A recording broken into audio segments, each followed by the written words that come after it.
তালিকা সরকারের কাছে তৈরি আছে। রাজ্য সরকার, মমতা বন্দ্যোপাধ্যায় আমাদের মুখ্যমন্ত্রী, তিনি আমাদের প্রিয় মুখ্যমন্ত্রী। তিনি যদি মনে করেন তার ওই চেয়ারটা খুব ভালো লাগে, তাহলে সেটা ভালো লাগুক। আজকে রাতের মধ্যে 12টা হোক, 10:30 হোক, এসএসসির, যেটাকে অটোনমাস বডি বলছে, এসএসসি অটোনমাস বডি, কিন্তু পেছন থেকে চালায় রাজ্যের মুখ্যমন্ত্রী। কেন দেখেননি?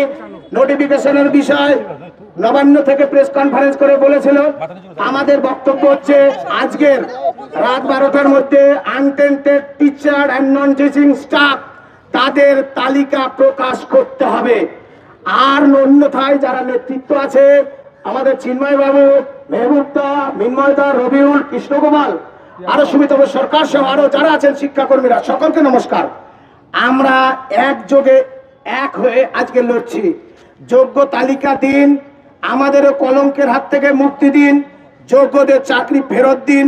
কোনো টালবাহানা, কোনো অজুহাত, কোনো শক্তির কাছে, কোনো রাজনৈতিক শক্তির কাছে আমরা অন্তত মাথা নত করব না।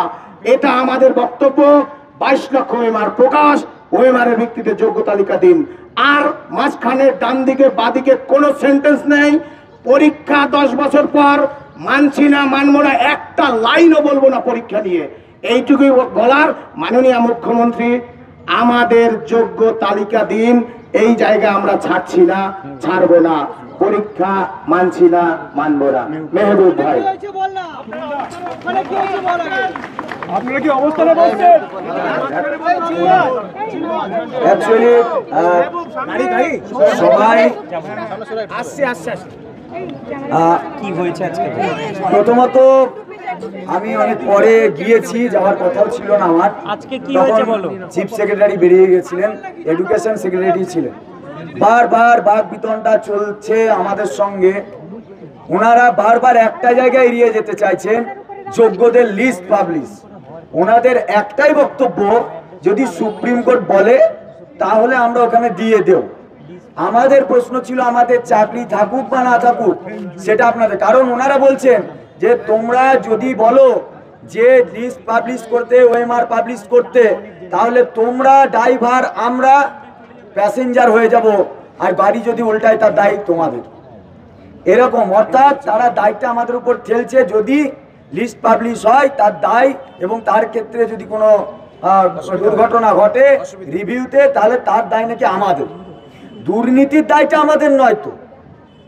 আমরা এই নিয়ে অনেকক্ষণ ধরে বাদ বিতণ্ডা কন্টিনিউয়াস হয়েছে। শেষে আমরা একটা কথাই বলেছি, আমাদের চাকরি নিয়ে আমাদের যে সংশয়, দরকার নেই আপনাদের সেই বিষয় ভাবতে।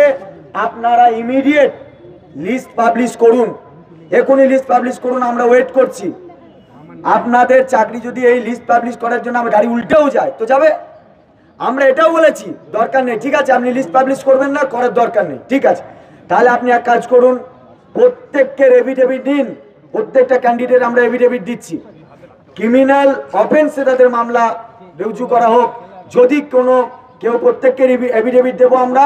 যদি যারা আমরা মনে করছি যে আমরা আনটেন্টেড ক্যান্ডিডেট, আমরা এসএসসিকে এফিডেভিট দিচ্ছি। আপনি সুপ্রিম কোর্টে ওগুলো প্লেস করুন, এবং আমাদের ভিত্তিতে আমাদেরকে তাহলে আপনি ইয়ে করুন, লিস্ট পাবলিশ করুন। সেখানটাও কার্যত এড়িয়ে যাওয়ার চেষ্টা হলো। আমরা লাস্ট পর্যন্ত আমরা যে জায়গায় ওনাদের ধরেছি, এখনো পর্যন্ত লাস্ট উনি বলে গেলেন ঠিক আছে, আমি এখন আবার সিএস এর কাছে যাচ্ছি। আমি গিয়ে আমি আর একবার মিটিং করছি, দিয়ে কি বলে, এবং প্রয়োজনের এক কাজ করো, তোমাদের লয়ার আমাদের লয়ার একসঙ্গে বসি, তারপরে তোমাদের লয়াররা যদি বলে লিগাল অ্যাডভাইসে, তাহলে এটা করা যাবে। আমরা এই গল্প তো পুরনো হয়ে গেছে।